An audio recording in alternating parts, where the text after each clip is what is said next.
So you're sitting down with someone at a coffee shop, and you know that at some point during your meeting, you're going to do it. You're going to ask them for a donation for your cause. The conversation starts. You ask about their lives and their job. You share a little bit about your life. But as the clock ticks by, you know the moment is approaching. The moment you make your ask. Is your heart racing yet?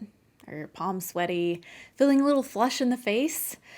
I've experienced that exact scenario dozens of times in my fundraising and nonprofit work. And I can tell you, it does get easier, but the nerves never fully go away. So why are we so afraid of fundraising? In this fourth episode of our Changemaker Cafe Fundraising 101 series, we'll talk about the science behind why so many people are terrified of fundraising and learn a few new ways of thinking about fundraising that can really calm those nerves. Because, hey, creating positive social change takes resources. Money. I'm talking about money. And there's no need to be shy about that. As always, you can download our series action guide for tips on fundraising at changemakercafe.com. Thank you to Click and Pledge for sponsoring this series. Ready? Let's get curious.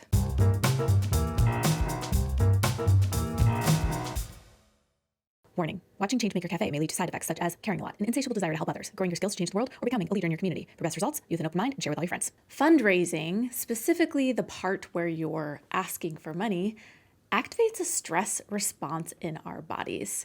Maybe we're not fleeing from cheetahs like our ancestors, but our body can still interpret the action as a high-stakes risk that challenges our sense of safety. When we feel this response, our brains see uncertainty or rejection as a threat, not unlike public speaking. And hey, 75% of people are terrified of that. I talked to Mallory Erickson, fundraising expert and author of What the Fundraising, best book title ever, to learn more about what goes on in our minds when we fundraise. Asking for money is an incredibly vulnerable thing to do.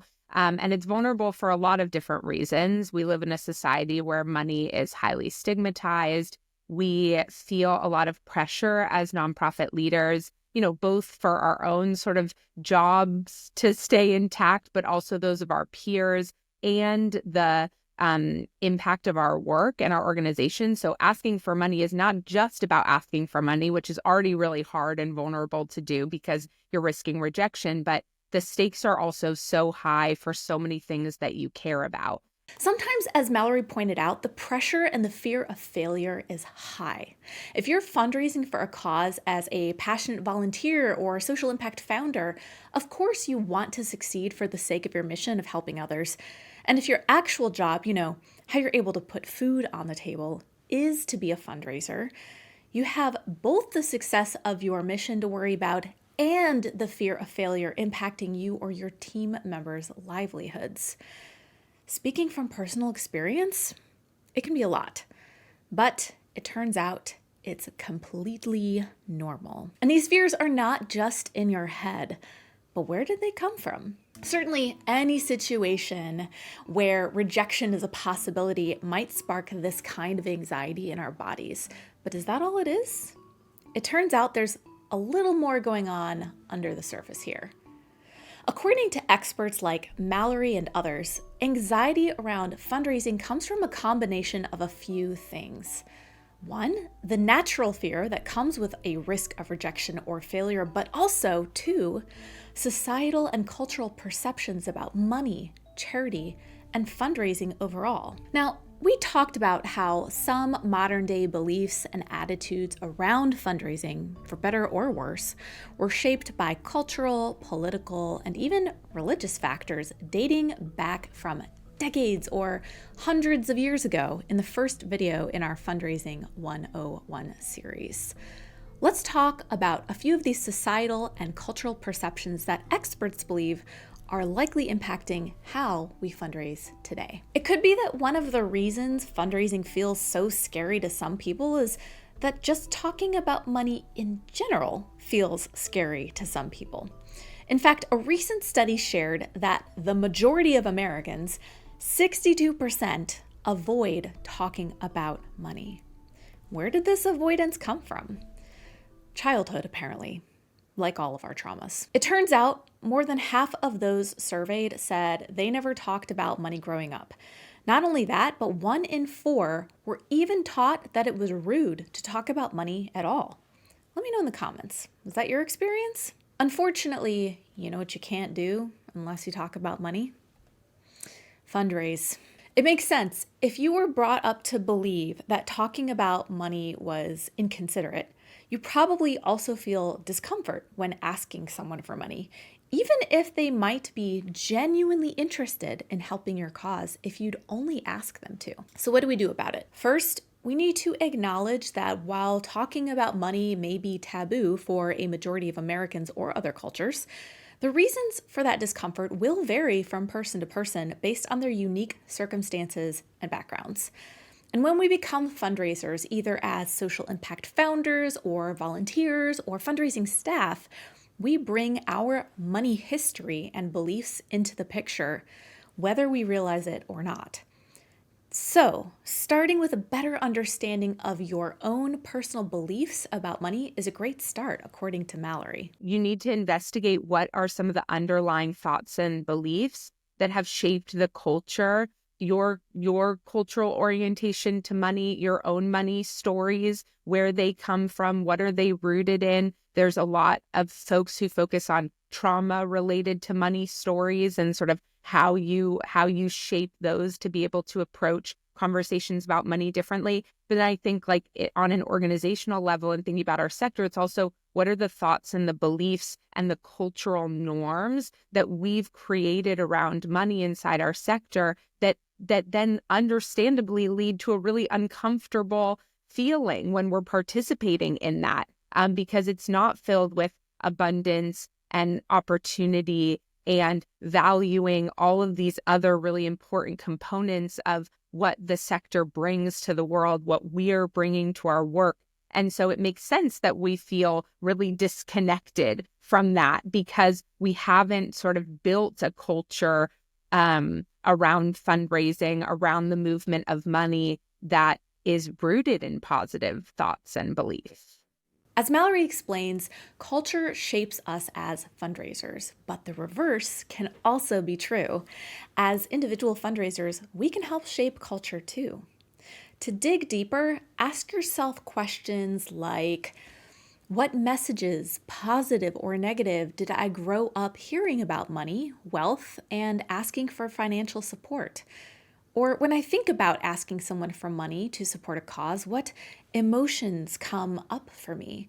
And do I see fundraising as an uncomfortable necessity or as an opportunity for impact, and why? Changemaker challenge time! What are your thoughts on how to normalize talking about money and fundraising in our society? I'd love to hear your ideas and see what you're thinking, so share those in the comments. And while you're thinking about that, I want to take a moment to acknowledge and thank the sponsor of this video series, Click and Pledge. This content just wouldn't be possible without them. Click and Pledge is a comprehensive fundraising platform for nonprofits ready to raise money and grow their impacts. Their robust fundraising features include customizable donation forms, in-person fundraising features, text to give, peer-to-peer fundraising that allows supporters to form teams and raise money in their own networks for your cause, video fundraising with donation links embedded directly in your videos, donor outreach tools so you can ensure donor retention, a complete Salesforce integration, many other integrations, and more. Some platforms charge more based on your organization's size, but not Click and Pledge. The pricing is going to stay the same, even as your donor list increases. There are no contracts, and all of their solutions are included at no extra cost.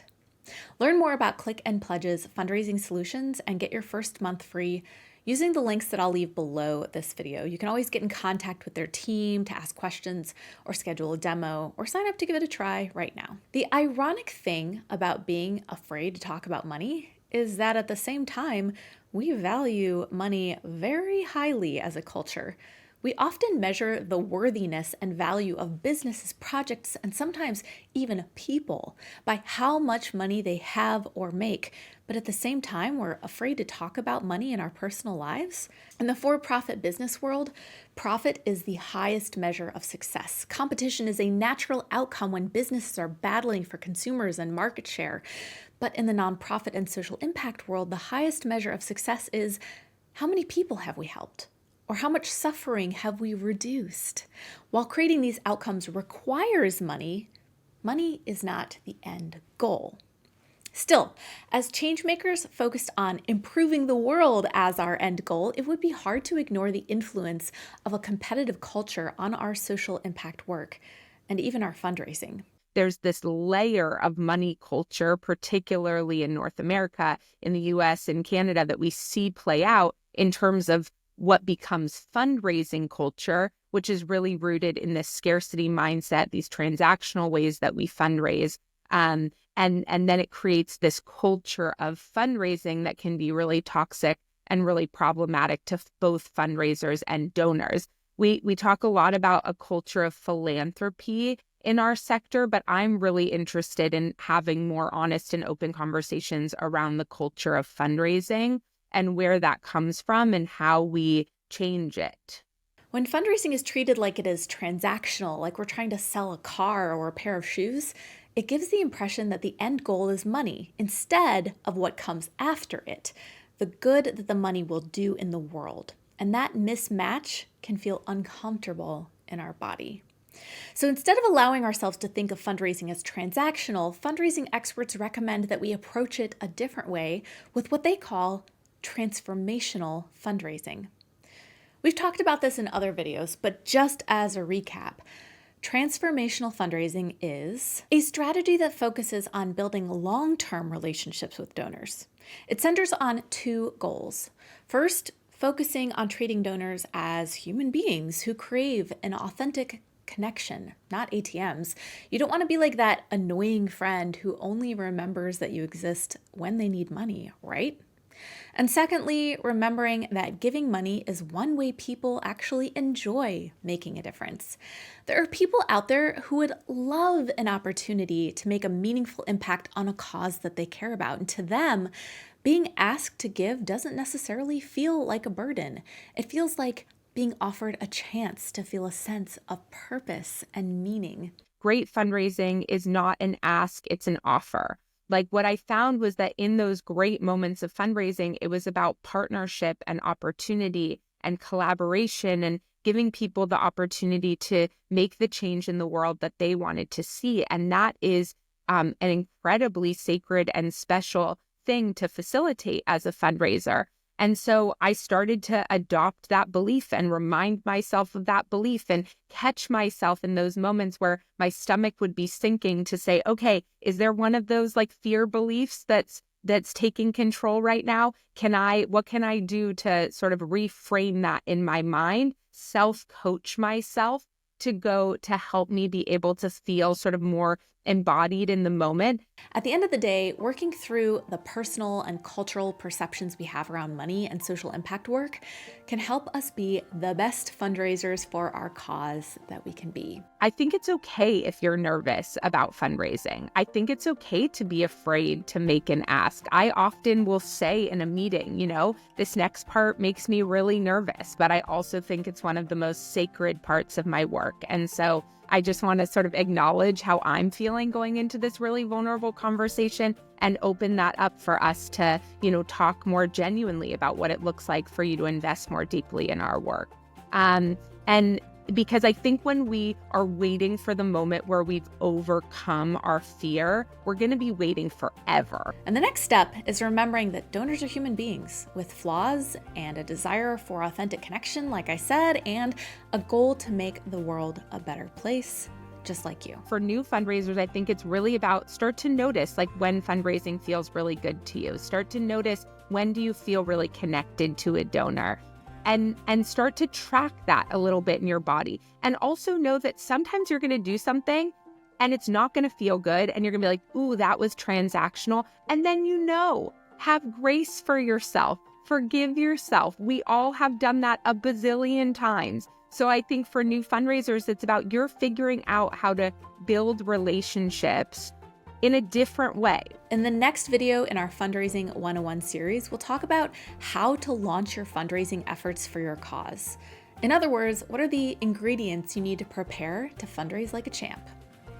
Don't forget to subscribe to this channel so you don't miss a lesson in our series, and I'll see you for the next episode of Changemaker Cafe.